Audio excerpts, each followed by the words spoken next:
Sometimes TTRPG social encounters can feel awkward and lack direction. So today I'm showing you how to fix it by looking at 3 different systems that take roleplay to the next level. Many TTRPGs don't offer much in the way of mechanics for social interactions, instead relying on pure roleplay. Not every GM is going to be comfortable with that. I know I'm not, personally, for the same reason that I generally run games rules as written. I want my players to understand how the game works mechanically and have it be predictable in its application so that they're able to make informed decisions with their agency.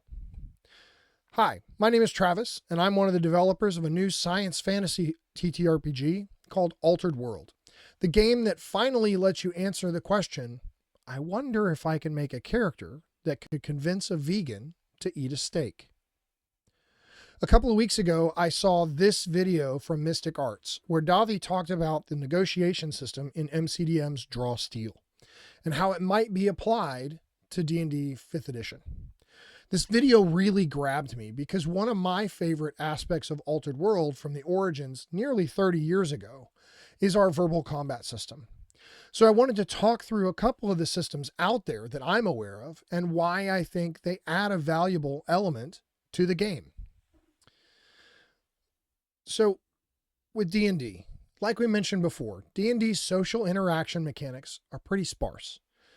D&D offers GMs about 3 paragraphs on actually running social encounters and essentially points a GM to a table in another chapter about the initial attitude of the NPC or creature toward the NPC or the PCs. This essentially only tells the GM whether PCs make social D20 tests with advantage, disadvantage, or neither. No rules for how to shift their attitude around on this scale, only a mention that it is possible to do so. One thing I find really interesting as a longtime player of TTRPGs is watching a mechanic persist across editions of the game without any real reason for it to do so. I started playing back in the when second edition Advanced D&D was still fairly new, and I played through 3 and 3.5, skipped over 4, and then came back in 5th edition. And so I remember distinctly the idea of opposed checks in 3rd edition, where one player would use deception and the other NPC would roll their insight to determine whether or not one or the other was able to beat the other out. And I remember having arguments over what skill should be used to oppose persuasion. Funnily enough, it wasn't until I started writing this video that I thought, hey, why would you not just oppose persuasion with persuasion? Now I feel kind of dumb. In any event, I think it's really interesting that this persists across editions. There's no reason for this to have done so mechanically, but it's part of our culture.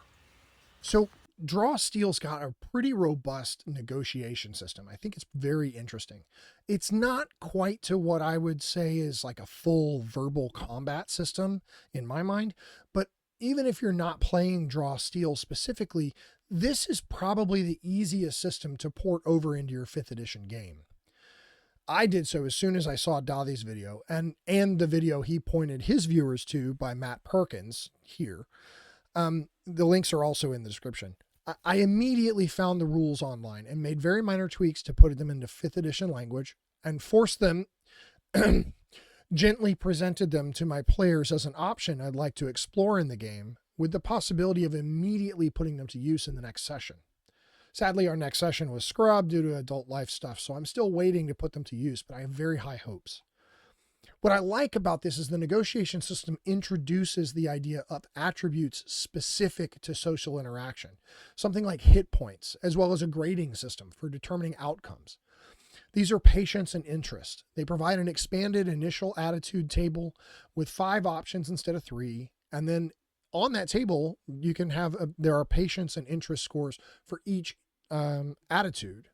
This allows you to very quickly decide, oh, we need to run negotiation against this NPC. Let me look it up real quick and get the basic stats. The basic premise is that the results of your skill checks will impact one or both of these attributes each round, and that the negotiation ends when the NPC's patience reaches 0, or when you decide to ask them to make an offer. When you reach that point, the interest score determines the results.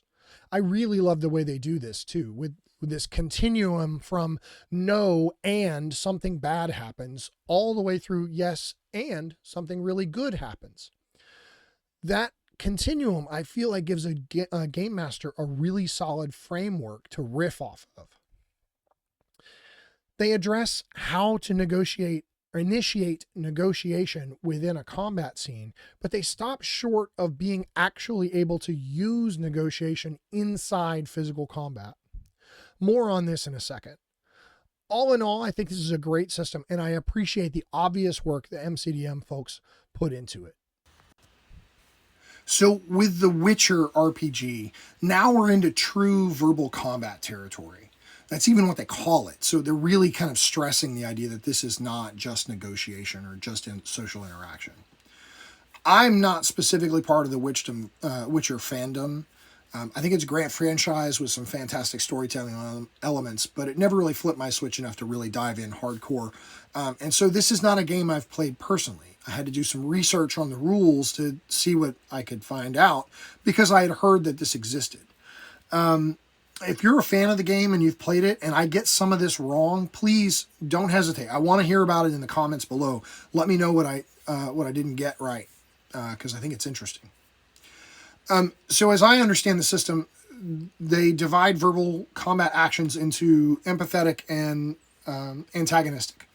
And empathetic actions are things like seduction and persuasion and making friends and things like that.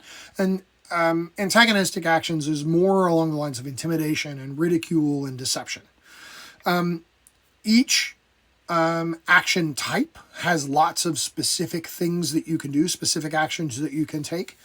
And all of those seem to have a rider in addition to damage, that rider will persist throughout the verbal combat, which I find interesting. These actions seem to be resolved through an opposed roll and attacks do damage to a stat that they call resolve, which is like your social hit points. This is much more robust. And from what I can tell, it can also be used during physical combat to apply effects within that framework as well. I personally find it a little bit complex, kind of like those diagrams of the 17 option Ultra Rochambeau that ends up looking a little bit like a sacred geometry diagram. I can't keep track of it all. But I think the resolution system is spot on. I love the idea of opposed rolls, and that really shouldn't surprise you once you hear how we chose to approach the situation with Altered World. The Altered World verbal combat system sits somewhere in the middle of Draw Seal Negotiation and Witcher RPG's version of verbal combat. We've done a lot within our system to try to mirror our physical combat structure to the greatest extent possible. And this helps reinforce the idea that this is a contest of wills and not just a set of skill checks. When a character chooses to initiate verbal combat, they immediately get to make an attack, which is then followed by an initiative roll of sorts to determine the turn order. This roll is 1d10 plus the character's interaction rating. And if the initiating character wins that roll off, they'll get to make 2 attacks in a row. So it's pretty important. Players within verbal combat have 3 different options for making attacks. We call them quips, arguments, and taunts, all of which are resolved by opposing rolls using either the discourse, interrogation, or leadership talents. Interrogation and leadership are kind of limited in application here. Almost always this is going to be discourse, but there are some situations where interrogation and leadership would be more appropriate. So characters have a couple of attributes that are important in verbal combat. The first, obviously, is interaction. This is our equivalent to what D&D would call charisma. And so in verbal combat, in addition to determining your turn order, it's also the related attribute for all 3 of your social talents. If your interaction is low and you get dragged into a verbal combat, you may be in for a world of hurt. The other two attributes we have are resolve and resilience. Resolve, as with the Witcher RPG's system, represents your social health or hit points. This refreshes daily, but is persistent within a day. So if you get into multiple verbal combats in one day, you're likely to suffer some cumulative social fatigue. Resolve is equal to the total of your mind primary attributes. Resilience, on the other hand, functions a little bit like a social armor, and it's equal to half your interaction rating. It directly reduces the damage done to your resolve rating from attacks. One other important thing we have in our system is what we call beliefs. Every player gets to choose a certain number of specific core beliefs for their character. These are kind of, that character's hills to die on, for lack of a better term. And the player has the option to change these at any time that they're not actively engaged in verbal combat. If an attack relates to a character's belief, that belief gets factored into the armor effect of their resilience, because your character has decided that this is very important to me, and it becomes harder to convince people to change. One interesting note is that if your character is a priest, you're required to place your religious dogma as one of your beliefs, and you get a big bonus to it, because it should be hard to convince a priest that their faith is misplaced when their deity routinely answers prayer in overt ways. Once you have the turn order of combat, the characters alternate taking the attacker role, making quips, arguments, or taunts as they desire. Quips are fast and they only do damage to resolve. The idea is that they're wearing your opponent down. Arguments take a little more time. They may take multiple turns to execute. But they also carry the possibility of having an instant sway of your opponent to your side. Taunts only apply that chance of effect. They only have that instant effect attached to them. They're also the only verbal combat attack that's usable inside physical combat. We really wanted with this to give players a real concrete way so that if they wanted to play a character that can stand up in the middle of a fight, tell everyone to put their weapons down, that they would have a possibility that it would actually work mechanically. In the turn system, resolve damage is only done by the attacker, so you are only at risk of taking damage when you're on the defense. But that also is only going to happen if your roll is better than your opponent's roll. The degree to which you exceed your opponent's roll is going to factor in how much damage you ultimately do to your opponent's resolve. We really think systems like this are important for a couple of reasons. First, and most simply, we prefer objectivity in the way we resolve conflict in the game. That way, players and GMs alike know what to expect from the rules and can focus more on crafting great stories. The second is that we think this allows players that might not be super socially adept to play characters that are.